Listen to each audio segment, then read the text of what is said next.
Hello and welcome to episode 22 of the designfootball.com podcast. My name is Jay. I'm the resident blogger on designfootball.com. This is a preview of 2017. I'm joined today by Chris Oakley, who is known for his work on the Football Attic, the fantastic Kitbliss website, and in the real world is also a graphic designer, webmaster, and lots of other great things. Hi Chris, how are you? Hi Jay, yeah, good, thanks. Yeah, nice to speak to you again. It's wonderful to have you on. Now, I spoke to John Devlin the other day, and we did a kind of review of the things that have gone on in 2016. Did you enjoy 2016 from a football design perspective? Yeah, I'd say so. Every year is brings new designs and a new approach to things, and I mean there was some obvious sort of things that sort of spring to mind. Really, I don't know why, but the first thing always springs to my mind is the Nike vaporware stuff. Mm-hmm. It was just so dominant, really, and whether you like it or not, it was just, I don't know, like I say, it just cropped up everywhere, and club and national level, and I think it has some virtue to it, really. I mean, I wouldn't say it's the best football kit design there's ever been, but I just thought it was a good, strong design, and mostly speaking, Nike really stuck to the template quite rigidly, and there's a lot to like about it, as much as it at times got a little bit monotonous to see it over and over again. But that was the main one for me, really. That's what I think 2016 will be all about when we look back in years to come as wizened old men. Yeah. See, I obviously spoke to John the other day. And it came up, the Nike Vapor kits. Yeah, we've fallen into the trap completely of them doing something which didn't necessarily appeal immediately, and maybe made a lot of people angry, and yet that sums up the year. So all the attention has gone onto what they did, and as I mentioned to John, when the main competition, it was Euro 2016, and two teams wearing that Nike Vapor kit made it to the final, and one of them clearly won it. So yeah, all kinds of sort of facets to that design, and how popular it became, and where it was seen and where it wasn't seen, and so on. Yeah, it was an interesting one, I thought.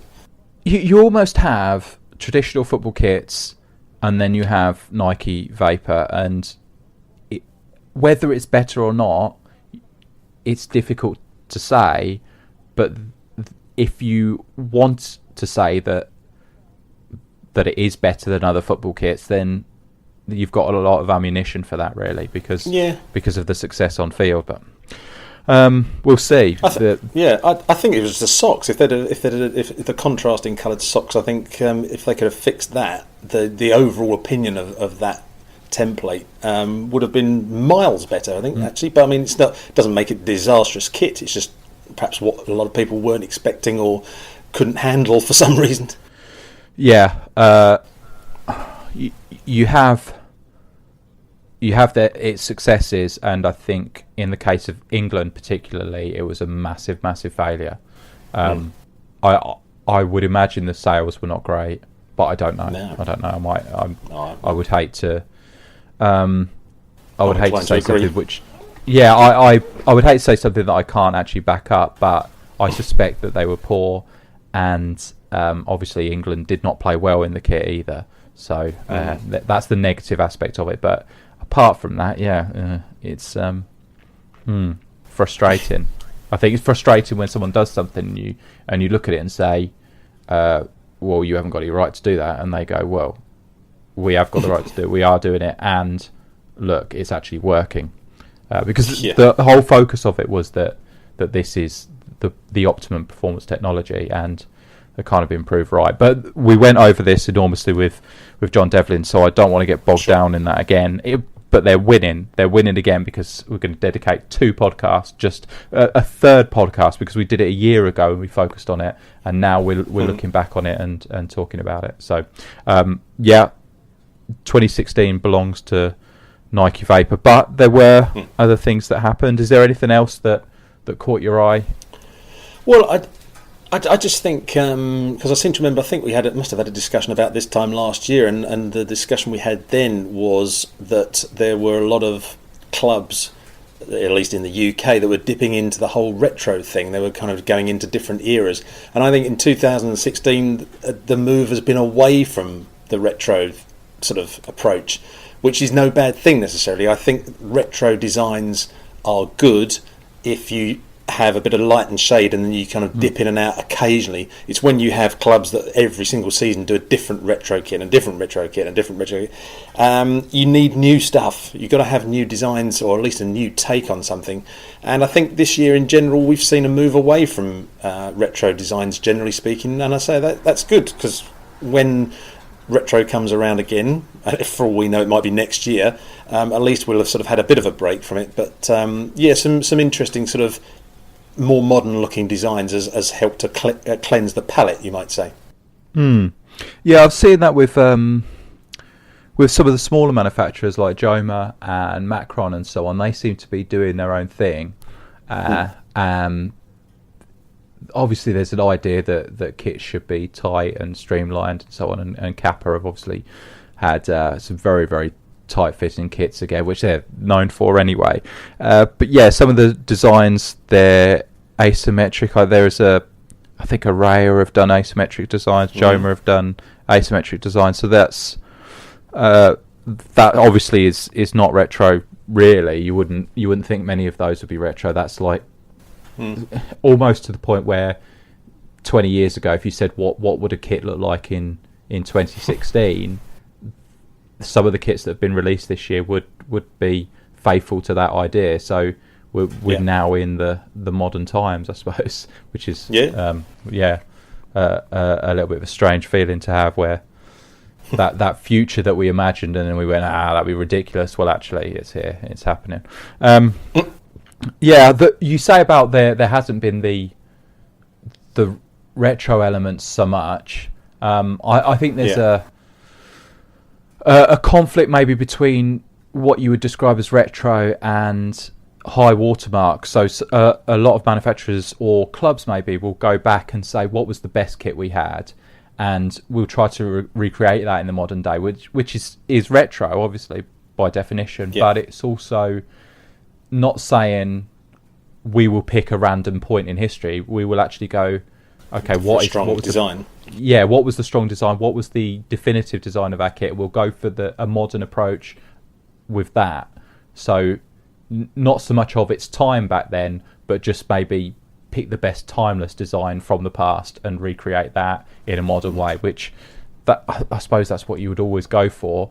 But then you've got to alternate that each season or every 2 seasons it used to be, but it's each season now really, because everyone releases a new kit every season. So you alternate it with something modern and fresh and exciting, and then you go back to the classic kit. And Liverpool recently, especially with the home kits, have gone for that high watermark approach each season, but maybe a little bit of a twist on it each year. So they don't seem to be going for anything modern with their home kits. The other thing about the retro element is the Germany and Russia kits that were released quite recently. They're going to be worn, I think, in the Confederations Cup, or that's what they've been billed as. What did you think of those? Well, I think they're terrific. I mean, and ironically, those are there's a definite nod in the direction of the retro on those ones, particularly with the Germany one, I would say. I think they're lovely, and it proves that you can do it. You can create these really strong designs, but make them look modern and not a complete, absolute 100% copy of what went before. And they're nice. I mean, that's Adidas design probably at their best. Adidas are capable of doing so much original work and sort of eye-catching with it as well, and yet we don't, in my view, we don't seem to see enough of that, at least at club level in the UK. We seem to get these fairly kind of ho-hum, I mean smart, neat-looking kits, but nothing to kind of really set the pulse racing. And I think with those two shirts or kits that you mentioned there, I think they're terrific, and the lovely sort of zigzag design on the Russia shirt is I mean, you would think you'd think it'd never been done before, but the reaction I'm seeing from people that are just saying, "Wow, this is just amazing." I mean, it is a sort of pastiche of something that's gone before, but it's done really well, and I can't wait to see more of it in future. I would say I'm a little less overwhelmed by the Germany shirt, but they're both very strong designs and both really well made. And I just wish that it sounds terribly scathing, I don't wish it to be, but I think Adidas design has a lot of potential, and that gives you an insight into what's possible, albeit using a sort of retro vehicle, if you like, to achieve it. But in my view, we don't see enough eye-catching stuff from Adidas at club level. But they're two wonderful designs. I really want to see them sort of. I think the Germany shirt has already been, or the Germany kit has already been worn, hasn't it? I think in friendlies recently, or even Euro qualifiers. I can't remember. I think that's right. Yeah. Yeah, I'm pretty sure the Germany one has. I don't know about the Russian one, but yeah, I'm not sure. I possibly the thing with the Germany one, and the thing with both of them, is in recent years there have been patterns used. So let's say 5 or 6 years ago, there would be the return of the bold patterns in the watermark or as a background or something, but it always used to play second fiddle to whatever structure was going on with the shirt with Adidas. So they would have all these different panels, and it would kind of be drowned out by whatever structure was going on with the shirt, and that hasn't really happened with these two. So that it takes like pride of place, and it is the most prominent element of the shirt with that. They speak for themselves, don't they, with that? Yeah, so the Germany one it's a nod to, you would describe it as the Netherlands 88 home shirt, or more pertinently the shirt that Germany wore against England in the Italia 90 semi-final. It's that sort of pattern, that geometric, isometric thing. So it's a bold thing to do, to put it on the home shirt instead of the away shirt, and that's quite, I suppose, subversive would be, might be a little bit of an overblown way of putting it, but to actually say, no, we're not just going to recreate just release a green, because that would be an easy way of doing it, to say, okay, we're just going to release a green shirt with that pattern on it again, and it will sell loads of units because everyone will love it because it's like the old one. But to actually say, no, we're not going to do that, we're going to do it with the home shirt, is a bold thing to do. I think it's got the classic 3-coloured trim on the collar. I don't know if it's got it on the cuffs as well, but it's on the collar. And I think it's almost as if there's two shirts in one there, and they could have done one or the other. But I think they used that trim on the last Germany shirt as well, so it probably wouldn't have been enough of a change to just have a V-neck with that trim. No. But yeah, it's a great shirt. But the Russia one for me is just fantastic. Absolutely, yeah. Great shirt. The one thing it is missing is CCTP on the front, I think. I think we're all agreed on that, aren't we? Yeah, but you can get that done, surely. It's not going to be that difficult.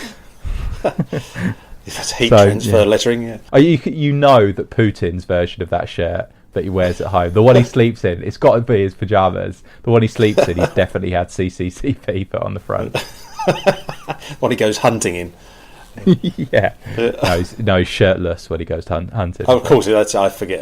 Yes, absolutely. Yeah. It would be his sleepwear, yeah. Yeah. So those are the big shirts for me. So towards the end of this year, so they've been real highlights for me. And then there's the other brands. So, with Adidas as well, they're pushing the leisure wear a lot. And I spoke to John about this, I think. But the sort of derivative stuff, the Adidas Originals and stuff that is coming out from Manchester United and Real Madrid and Bayern is really good. It's for people who have got OCD, it's a little bit annoying because they're using like the trefoil logo on designs that when they were originally released in the 90s actually would have had the equipment logo on them and that kind of thing.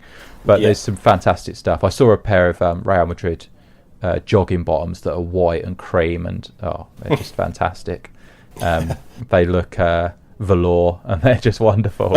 So that's some of that stuff is great, and it gives people alternatives to actually wearing the playing kit, and I think that's really being pushed now, and you'll see more of that in 2017, that fans will have options outside of the actually buying just a replica shirt. Here's a whole range of different things you can wear to support your football club, even more than there has ever been before. So that's a great thing for me.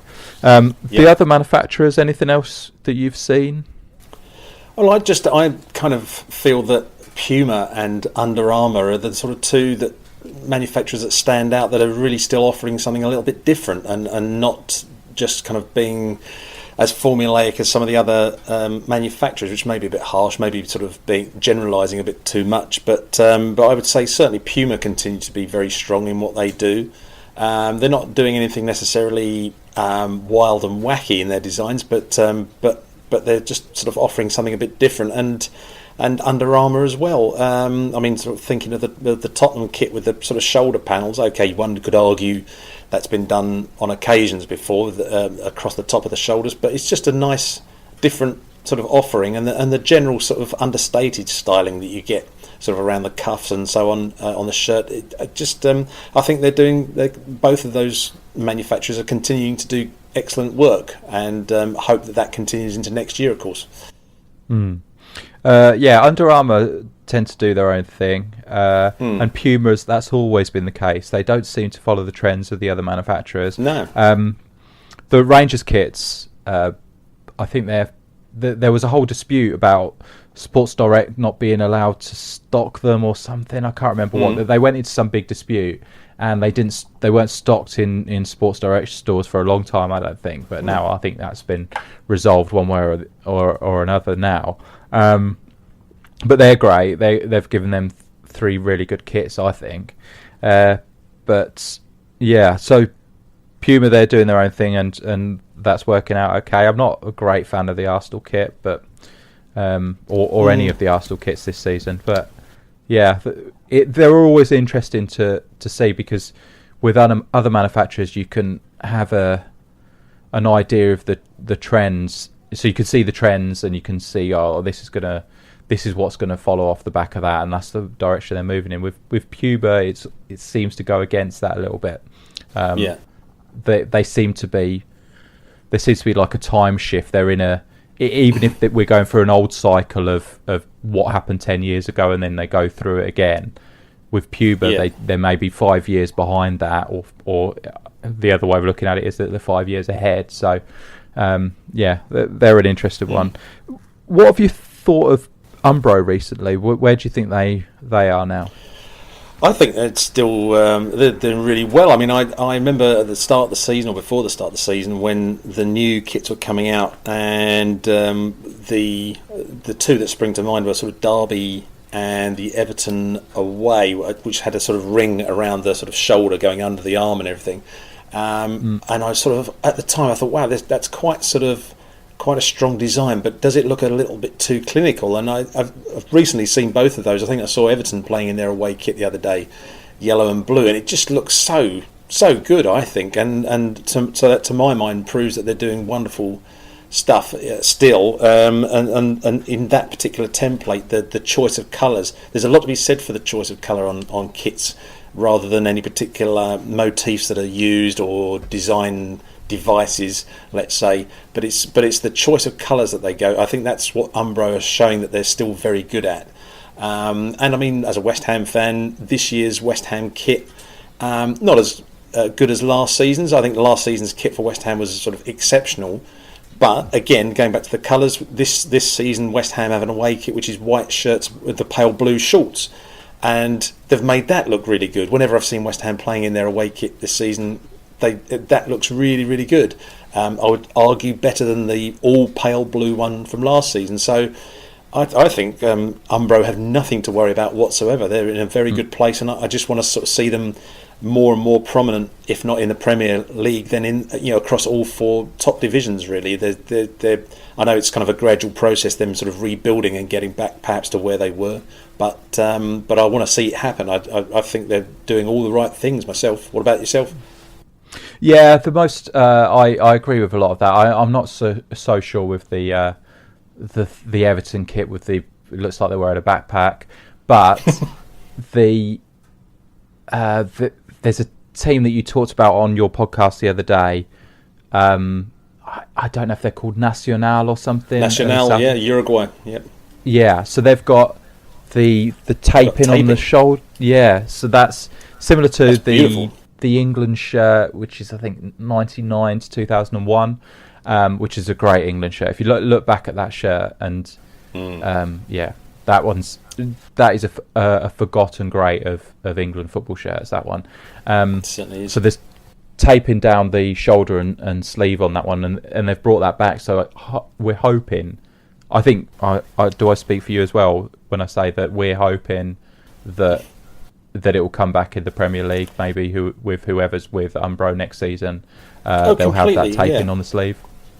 And not only that, but I just find that occasionally you get a brief glimpse of an Umbro kit, because obviously they're still quite noticeable in the with the kits that they design for South American teams. I mean, in the case of Peru national team, but also clubs like Nacional, and you catch a glimpse of some of these kits, and you think, if only we could see more of that, because they seem to cater for that market, or I don't know, maybe just for the sensibilities of South American fans in their designs, and it's often different from what we get. And I just, the number of times I think, if only we could see more of that on on Umbro's kits for the UK market, it'd be wonderful. And that is a prime example. I'd love to see it, since, as you said, it's essentially white taping, ribbon taping on a white shirt. So you might sort of think, well, what's the point of that? You can't see it, but it's just beautifully done, especially if you can see the detailing up close. I'd love to see more of that next season. Well, in whatever form it takes. So if it is, even if it's contrast, then I'd be pretty pleased just to see it return. So that'd be really good. Looking forward to the next batch of Umbro kits for that reason mainly. I think they're in a situation where they went down the classic route, and we're moving away from that. And I've said before that I think it's mainly to do with Warrior. They set those wheels in motion despite releasing some horrendous kits. They were the ones that were brave enough to actually say, no, we're not going to do these plain things anymore. We need to do something different. And they gave us some horrible kits. But since then, the other manufacturers have followed. So all the graphic designs and so on have come back. So all the bold prints and so on. You're seeing all this stuff coming back, which is great. And Umbro are stuck between these two. From an ethos point of view, do they follow that, or do they say no? Actually, we do things classically, and they are finding the middle ground just about right at the minute. But as a result, they're not quite as distinctive as they were, but still releasing some decent kits. One manufacturer, another kit that you talked about on your podcast, is the Senegal African Nations Cup kit, which is, the shirt is fantastic. It's got a big lion, isn't it? I think it's a lion on the that's chest. Right, yes. I weren't sure, but it is a lion. Yeah, it's great, and particularly happy about that one being so good and being so high profile, because it was designed by a designfootball.com member, Irving Perez, who I spoke to on a podcast earlier this year, and he's no longer with Run My Sports, I don't think, but he did design that shirt. I think they tweaked it after he had left very slightly, but it was his concept, and it's so for that one to be so well received on your fantastic podcast and just generally made me quite happy. I might even get that one. I'm tempted by that one, very tempted by that one. It's a good one. Excellent. Fantastic design. So well done to Irving for that. And that's, I suppose, the direction we wait and see. So I spoke to John about it a little bit, and we'll see where the manufacturers go. We may be getting hints of it. The Adidas stripes are moving back to the shoulders, which it looks that way. It seems that way, I think, from what we've seen, from the releases we've seen recently. The Adidas stripes, certainly as a trend, are going to be moving back to the shoulders. It was only a one-season thing, really. I had a feeling that might be the case. Yeah, I did as well. And I spoke to several people sort of in the know who suggested that it would be just a temporary thing to mix it up a little bit. And sad in a way, because I think it worked really well. The continuation onto the shorts, for example. So I've alluded to it a couple of times, but one of the great things about 2016 has been your podcast. So the Football Attic, we thought the Football Attic was, fair to say we thought it was dead. And it's, as a blog site, it's either in hibernation or it's an ex-blog site. But you did resurrect the podcast, didn't you? Well, yes. It was a sort of strange process, really, because about this time last year, actually, we decided to bring the blog site to a close. I was just suffering a bit from mental burnout from having sort of written so much over 4 years, and felt like I just wanted to kind of have a bit of a break, which we did. But we maintained, Rich Johnson and I, sort of maintained that we always enjoyed doing the podcasts for the Football Attic, and we had a break for about a couple of months. Then we decided to have a try with a new podcast project called Attic Life, where we just sort of talk about stuff predominantly which isn't football stuff, everyday life kind of subjects, if you like. And we did a few of those. And we haven't, although we haven't recorded one of those for a long time, we haven't completely finished. We're going to sort of, crop up from time to time and do an occasional one of those. But I think we both felt that we really wanted to talk about football when we did podcasts, and so we sort of said, okay, well, we can bring those back, but what do we talk about? Because we used to talk about football nostalgia before. We've done that. We've kind of ran out of subjects on football nostalgia, and of course, we've both always been fans of kit design, and so it made sense to bring back the Football Attic podcast, but to talk about kits. Even though it's not logical from the point of view of, obviously football kit design is ostensibly a visual medium, but we sort of went along with it. We felt that if people were interested enough, then they'd kind of run with it, and to some extent they are, and it's been a joy. We sort of brought those. We started doing those podcasts in June this year, and we've done about 11 so far, typically on a fortnightly basis, and they're going well. And complimenting your own fine work, I think it's proving to be a worthwhile exercise. Yeah, at the very least, it certainly is. I really enjoy listening to them. Something that I don't do, or we don't do on this podcast, is really reviews of the latest releases, and there's various reasons for that. Mainly because I know that after I record one of these podcasts, it could be a long time before I actually publish it. So it's things that are news when we record it are not necessarily news to the same extent when it gets published. So I try to keep some sort of edging towards a timeless quality to these for necessity, really. But what you do on yours is a topical review of the latest shirts that have been released, and it's great to listen and go, I haven't actually seen that one, and actually just have a look at that kit that you're describing. So that's great. The thing is, so just to jump in, I was just going to say, the thing is, we're sort of describing a lot of kits a lot of the time, which I don't know to what extent people appreciate it or find it tedious or whatever, but something that we've just started doing the last one or two podcasts is providing a sort of on request service, which is to provide a kind of crib sheet, so that if you're hearing us describing a particular kit but you can't be bothered to go onto Google and look for a picture of it yourself, you can actually get in contact with us and say, can I have your crib sheet for this podcast? And we will contact you and send it to you, and then you can actually sort of look at the visuals while you're listening to us, which is something we should have done a lot earlier because it's obvious, but we started doing it, and the feedback we've had, such as it is so far, has been good. So we're going to be doing more of that, and hopefully it adds that extra visual dimension to what we're doing. It would be the obvious thing to do, frankly. Yeah, that's a little bit like a director's commentary as a DVD extra, isn't it? So that's yeah. that's quite handy.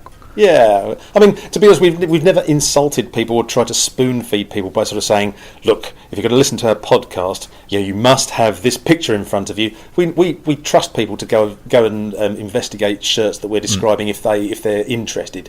But it does perhaps get a little bit dry if you're just hearing us sort of saying, and now this team has just brought out a blue shirt and it's got a white collar, and if you're hearing that over and over again, you need a bit more perhaps to sort of sustain your interest. So that's essentially why we're doing this now.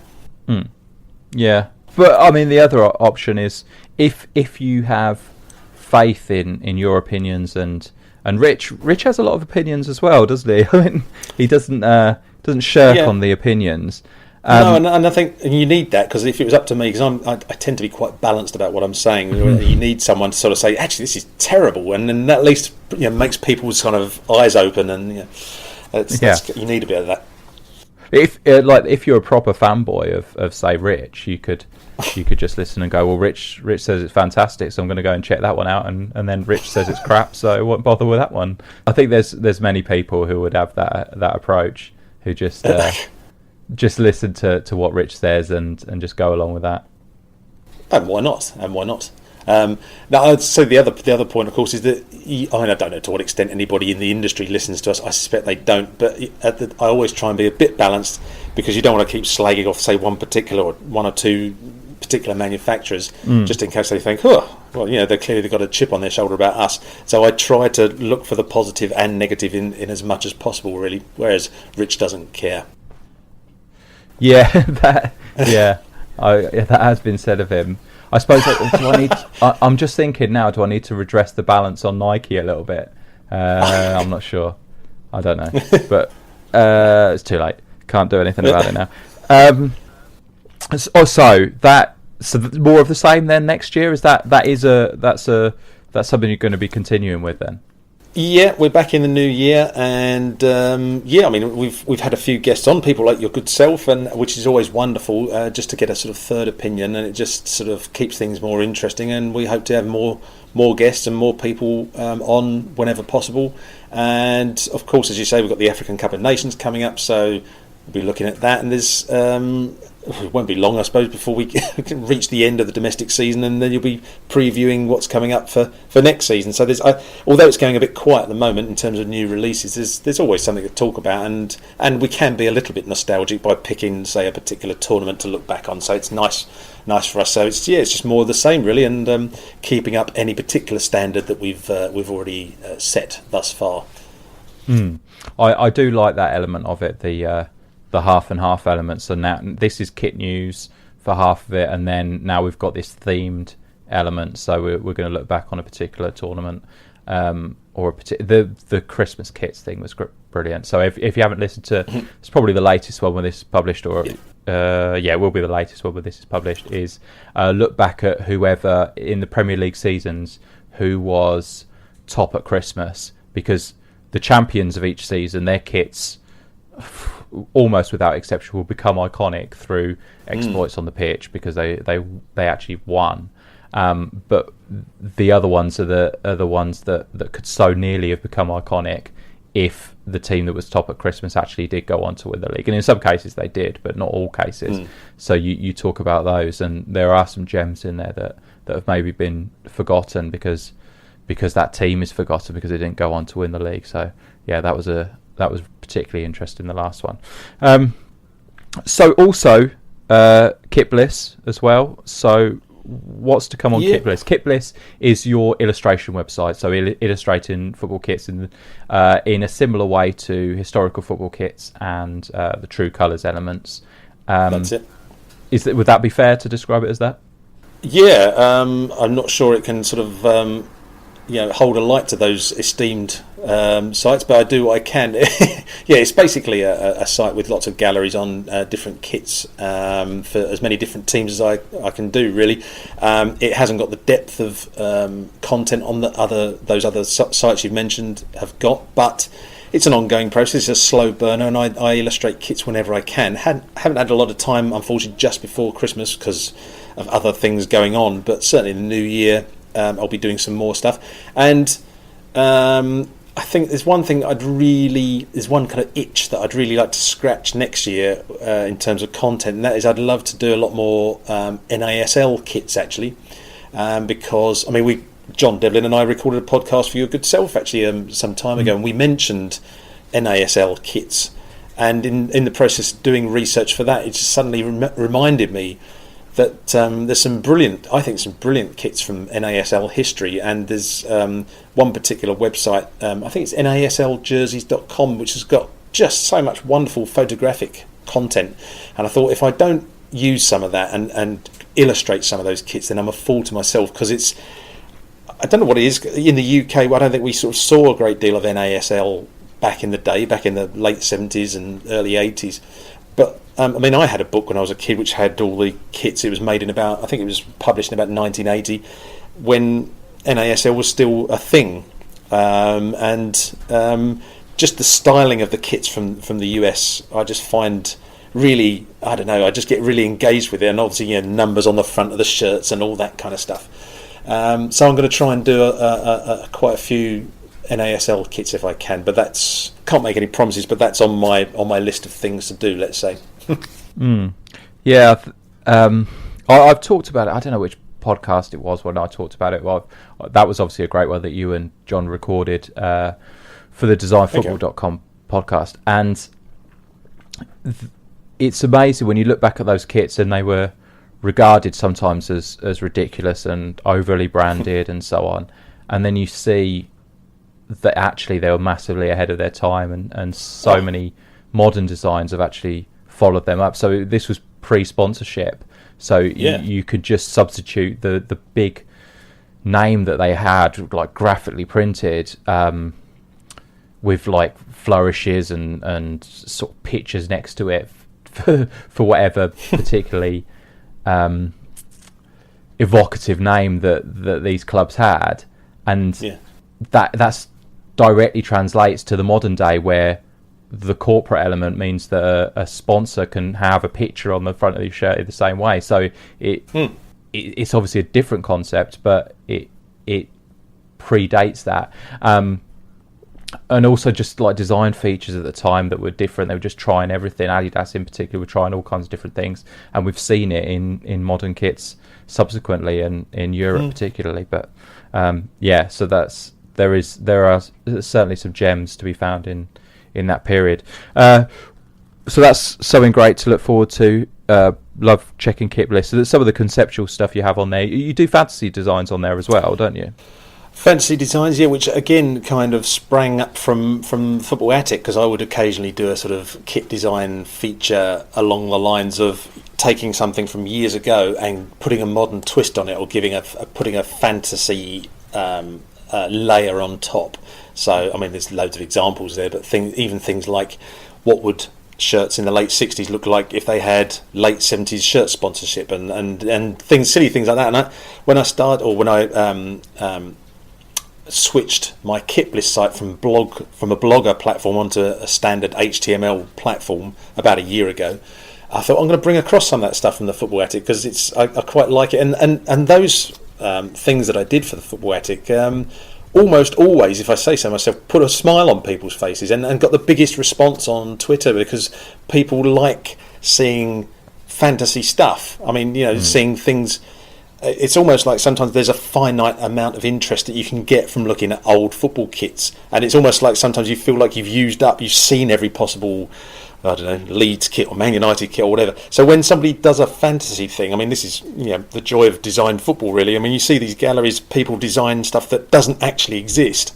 It gives you something new and refreshing to look at, and just by putting, like a Watney's Red Barrel sponsorship logo on a Man United kit from 1968, it's silly, but it almost makes you want to believe that it's real, I think, and that's what people like about it. So there's lots of fantasy stuff on Kitbliss, and there's a section on templates, which is again, I'm sort of building up gradually, so you can see how many times a particular a template was used by a wide range of teams.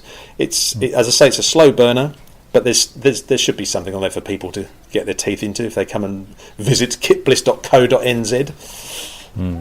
Yeah, nostalgia and the fantasy element, the combination of those two things is particularly appealing at the minute, because it's escapism, and whilst it's a golden age for kit illustration and fantasy kits and all that kind of stuff, the real world is not a great time for the real world. So anything that allows you to escape from that is a bonus, I think, at the minute.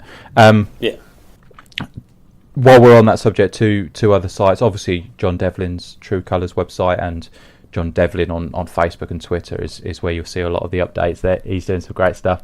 And Dennis Hurley on Museum of Jerseys as well does fantasy designs, and also brilliant articles on one of the...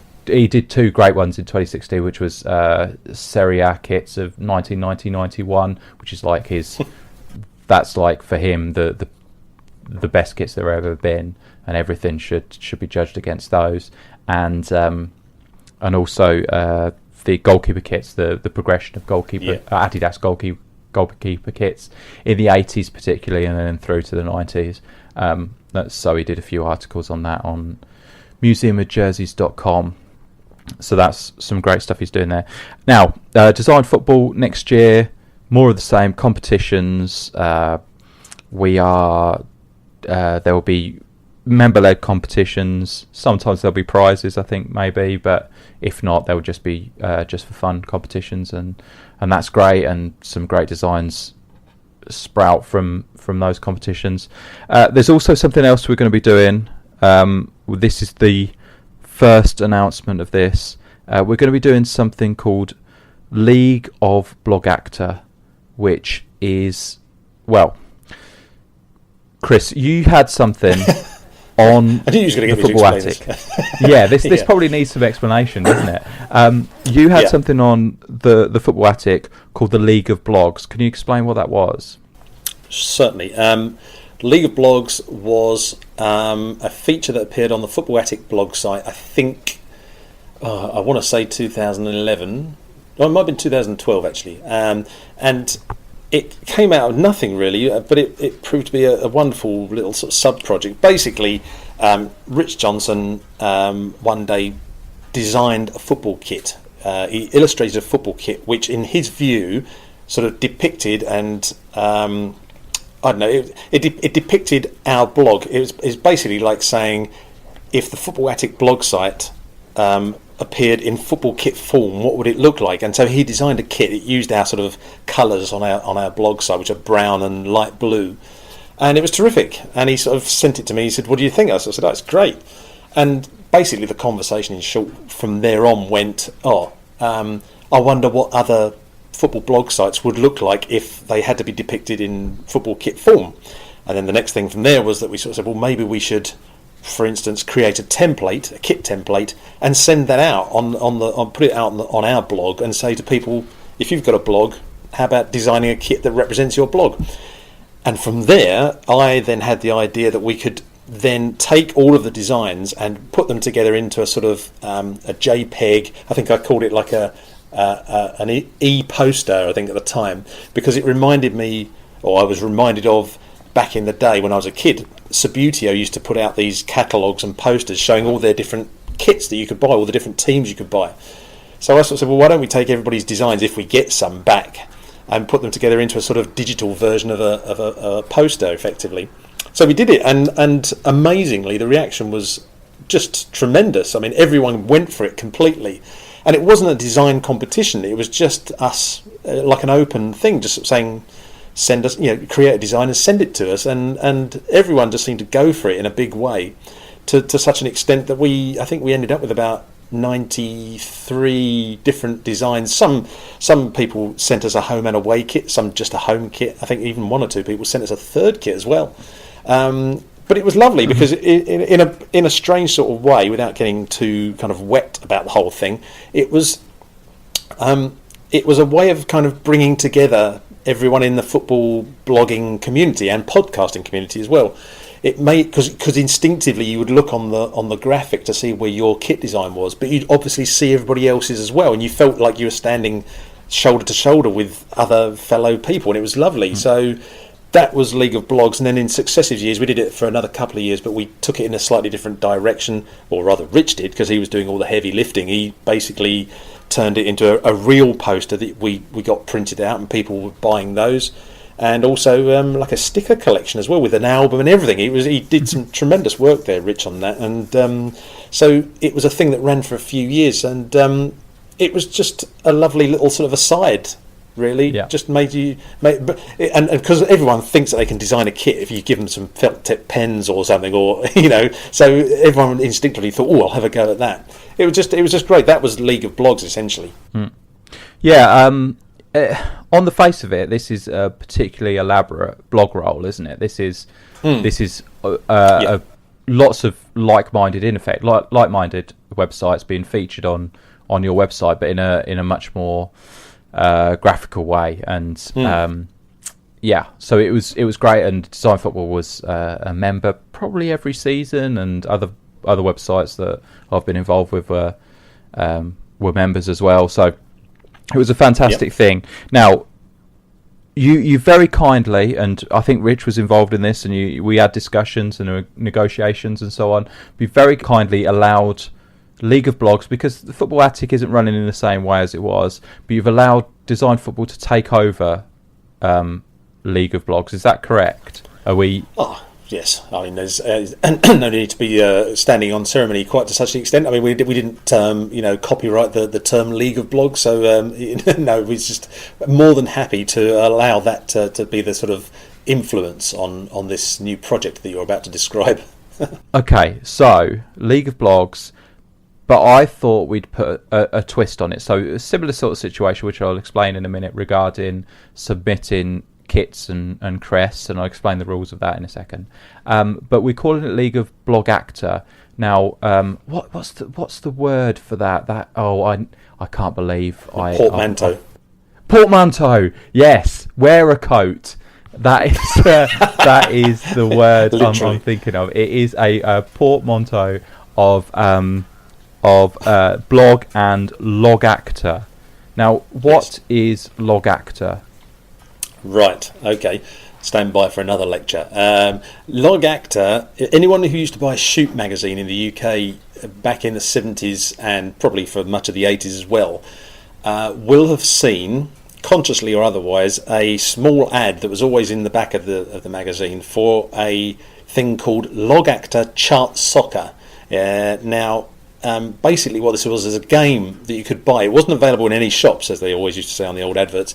It was only available by mail order, and it was a game, not a board game, but it was a game that involved lots of sheets of paper with grids printed on them, plus a series of about 7 different coloured dice: black, red, blue, brown, green, yellow. That was kind of it, and each dice had a different sort of number configuration. So the deal was, you could enact a sort of fantasy football season using these dice, and by filling in the scores from the dice onto these grids. So you'd have you could do a football league season, you could do FA Cup, League Cup, World Cup, all the 3 European competitions that were around at the time. You could do it all, and basically what you'd for the league season, let's say, you'd write the names of 16 teams on your chart, and then there were certain specific rules about which die you had to roll for the home team and the away team, because obviously the home team had slight advantage. And then also further into the season, as a team would get a better form than their opponents, then you use a different coloured dice to denote the gap, let's say, in their quality. I don't know if anything is making any kind of sense, but anyway, it was all dice and filling in charts with scores. And when we were doing the Football Attic blog, I suddenly became aware of this whole LOGacta thing, and I thought, I'm going to investigate this because I'd like to write an article about it. So I bought a sort of set, a LOGacta set, if you like, and played out a season. I did all the competitions, European, you name it. It just went on forever. And I wrote an article about it, and it's a sort of game that as a kid you'd love to play it on a sort of wet afternoon, Sunday afternoon, when you can't go out and play football or something, you could just, I was going to say waste hours. I would say waste is not the right word, but you could just fill an entire afternoon in your own mind playing out this kind of fantasy league season and rolling these dice and generating all the scores. And so that was LOGacta, basically, and it's still, I mean, that article that I wrote is like one of the most popular, if not the most popular thing I ever wrote for the Football Attic, because so many people got in touch and sort of said, "Oh, I used to play that game, and I still own a copy of it," and all sorts. It really harks back to a real nostalgic era for a lot of people. So that essentially is LOGacta. Yeah, I really like that element of it, because you can read that how you want in terms of form. So you change the dice. If your team's doing well, they get a special sort of dice. If they're not doing so well, they get another sort of special sort of dice, which essentially means if they're doing well, they're more likely to win their next fixtures after a certain amount of time. If they're doing badly, they're more likely to do badly in the following fixtures. And you could read that as two things. You could read that as we found out that team is good, or you could read it as confidence is a massive part of football.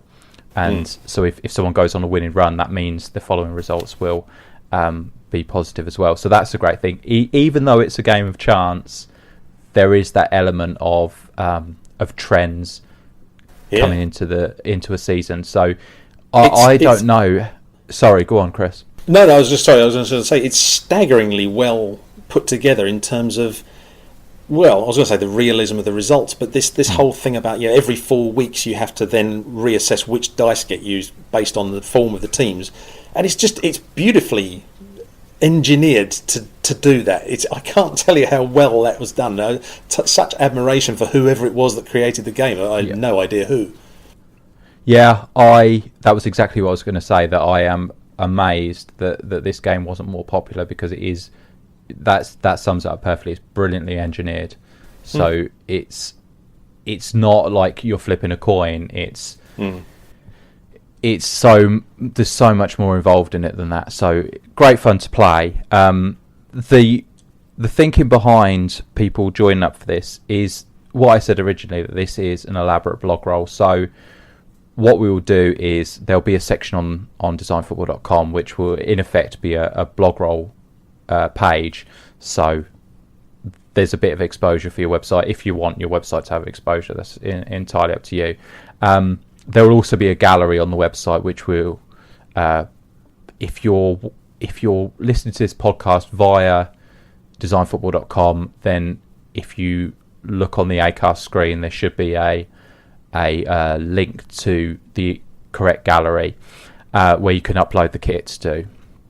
But the point is that we will have match days, and we will most likely do a podcast where Chris, I think you're the best man for this. You'll be actually literally rolling the dice and giving us the results for each matches, and we will actually focus on the odd article from each website and talk about things that we found on the websites that are involved in this. Things that are of interest, and maybe podcasts that we've listened to from these websites as well. So there's a little bit of exposure if that's what you're into, or maybe you just want to draw pictures of kits and you'd like to know what kit you'll be wearing against another team. We do have a commissioner for this, the Mr. Commissioner or the Commissioner. I don't know whether I should keep it secret who it is.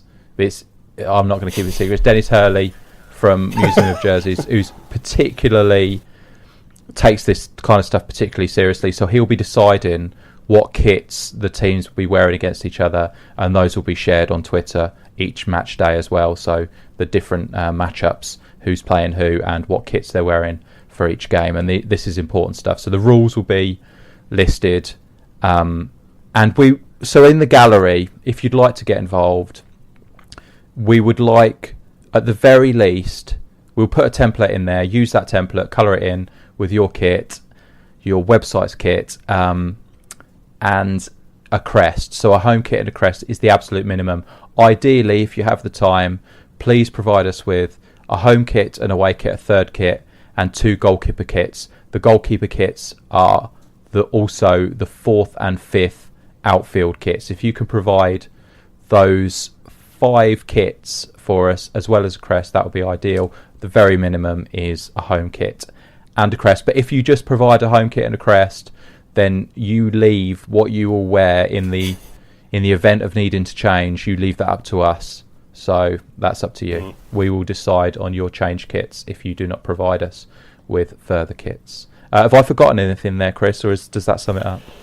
That sums it up. All I was going to add is just that I think it'll be tremendous fun seeing your team, your blog name, your team up against another blog name, and just the sort of expectation of whether your team will win, each week, and the rivalries that I think will build up, the friendly rivalries. I think there's lots of potential there.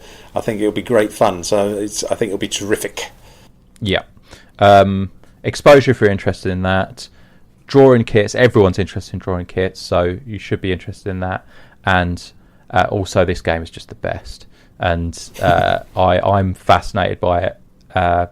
Chris is the one who gets to play it, so he has the most fun. But I am interested in watching how things unfold as well. In terms of numbers, we haven't decided how many people we're going to have involved in this.